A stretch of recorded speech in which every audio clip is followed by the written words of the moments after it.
கூடாரத்தில் ஒரு மனிதன் விரக்தியோடு உட்கார்ந்திருக்கிறான். இயேசு கெனசரேத் அருகே வந்தார். இயேசு வந்த பொழுது இந்த மனுஷன் வேதனையின் முகத்தோடு உட்கார்ந்திருக்கிறான். இவன் இருதயம் துயரமடைந்திருக்கிறது. உழைத்தும் பலனில்லை, செபித்தும் பலனில்லை, நாடியும் பலனில்லை, பாடியும் பலனில்லை, ஓடியும் பலனில்லையே என்று துவண்டு போய் உட்கார்ந்திருக்கிறான். இயேசு அவனிடம் சென்று, உன் படகை எனக்கு தேவையா? இது யாருடைய படகு? சீமோனுடைய படகு. தருவாயா? இல்லை என்று சொல்லவே இல்லை. அந்த படகு தோல்வியை கண்ட படகு, அந்த படகு கண்ணீரை கண்ட படகு, அந்த படகு வலை கிளியத்தக்க தேடியும் நன்மைகளை பெறாத படகு, அந்த படகு இரவு பகல் துயரம் அனுபவித்த படகு.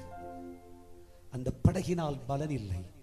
பழக்கம் நிறைந்த இடங்களில் பணி செய்தும் பலனில்லாத படகு.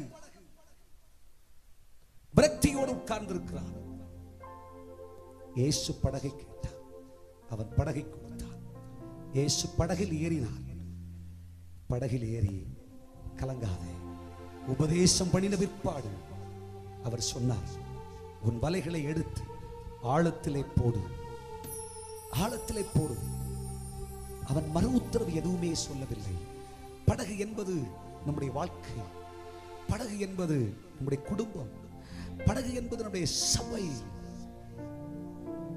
எல்லாவற்றிலேயும் தோல்வி அடைந்து துக்கமுகத்தோடு இருப்பதை கர்த்தர் காண்கிறார். ஹல்லேலூயா.